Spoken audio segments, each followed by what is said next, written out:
प्यारे बच्चों,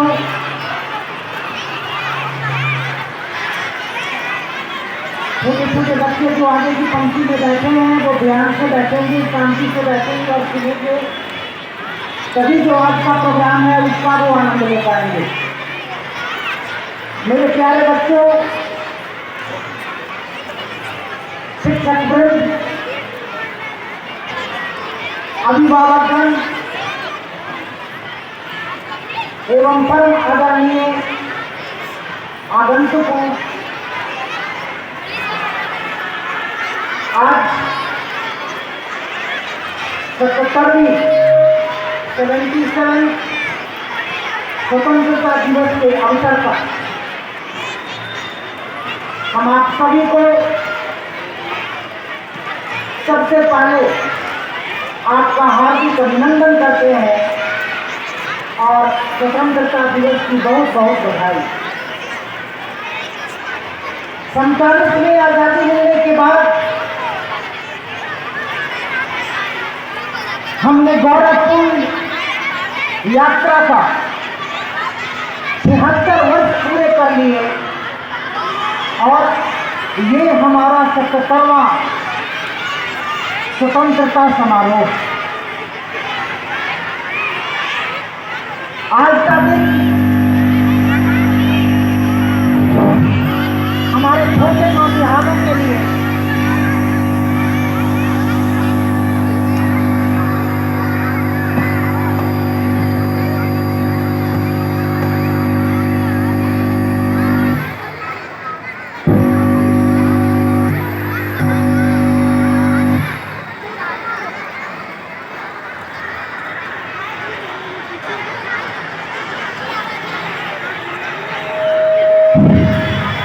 आज का दिन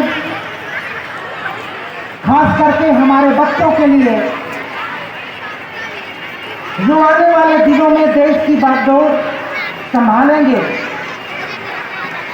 उनके लिए आज का दिन शपथ लेने का दिन है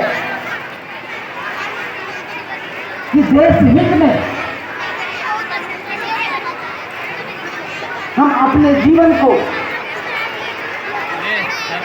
पूरी तन्मयता के साथ लगाएंगे।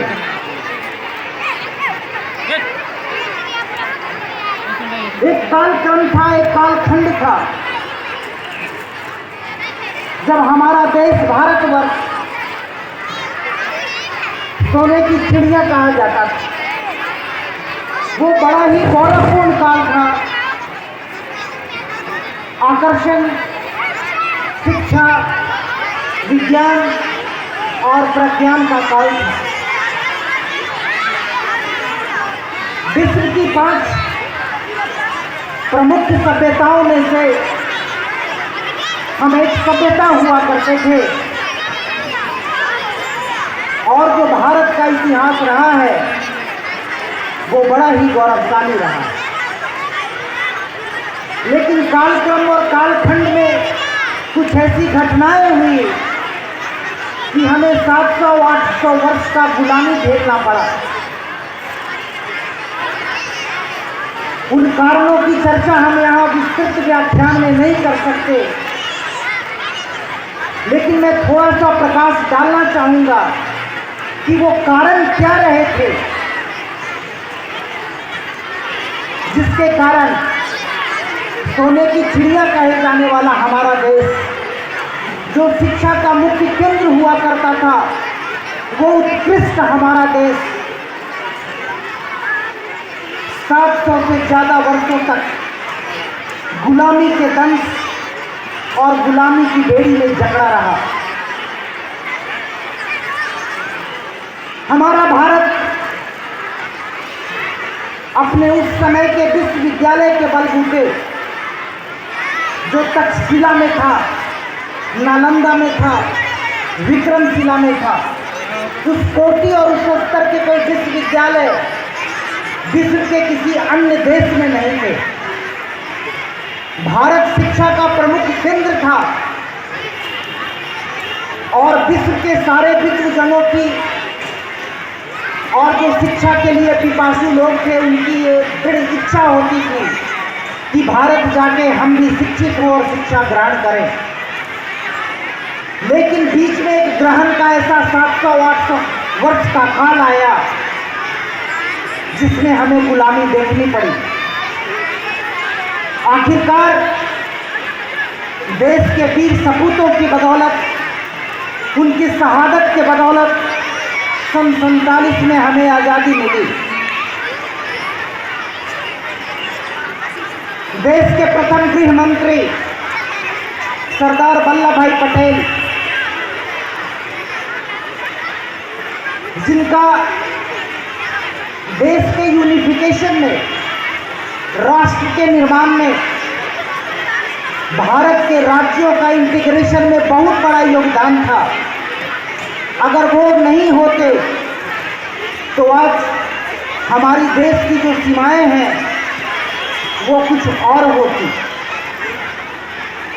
हालांकि स्वतंत्रता के बाद वो बहुत दिन तक जीवित नहीं रहे,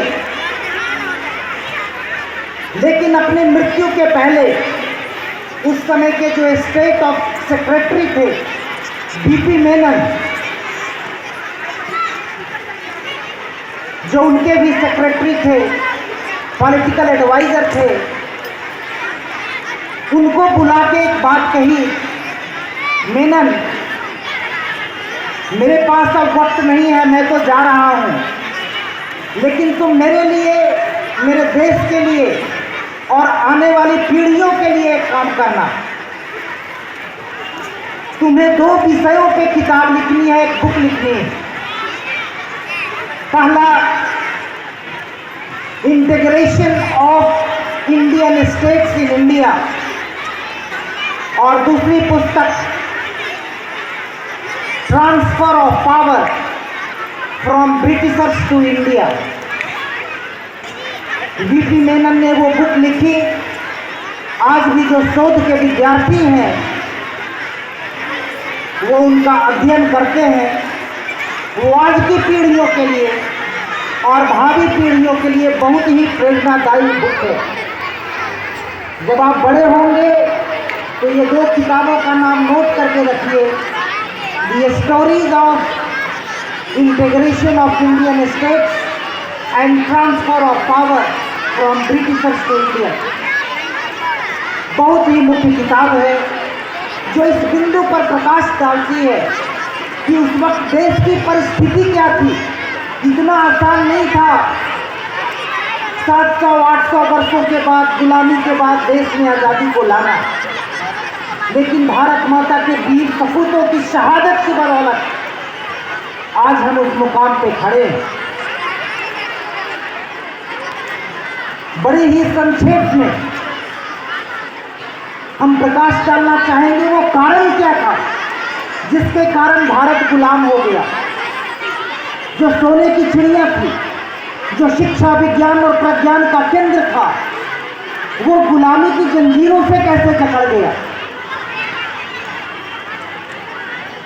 जिसका नारा था, जिसका स्लोगन था, सर्वे सन्तु निरामया, सर्वे सन्तु, सर्वे भवन्तु सुखिनः, सर्वे सन्तु निरामया, सर्वे भद्राणि पश्यन्तु मा कश्चित् दुःखभाग् भवेत्। सबका भला हो, सभी निरोग हों। लेकिन ये तभी सही होती है जब आपके पास ताकत हो। जब देश की ताकत चली जाती है तब ये स्लोगन काम नहीं आता है और लोग इसकी भाषा को नहीं समझ पाते हैं।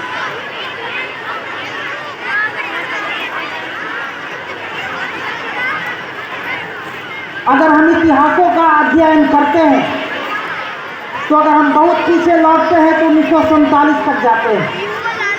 उससे पहले अगर जाते हैं तो 1857 तक जाते हैं या थोड़ा पीछे लौटते हैं। लेकिन भारत उससे पहले भी था और भारत की जो संस्कृति थी, भारत की जो सभ्यता थी वो अद्वितीय था, जिसकी लोग सराहना करते थे और जिसका अनुसरण करते थे।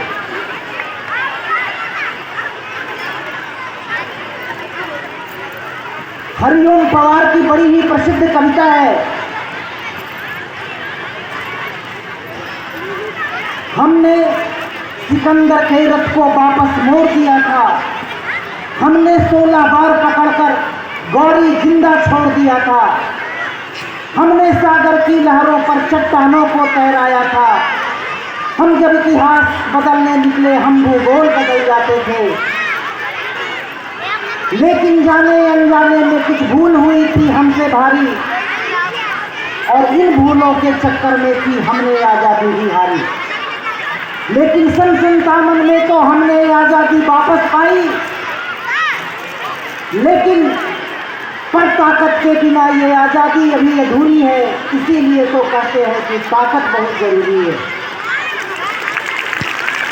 और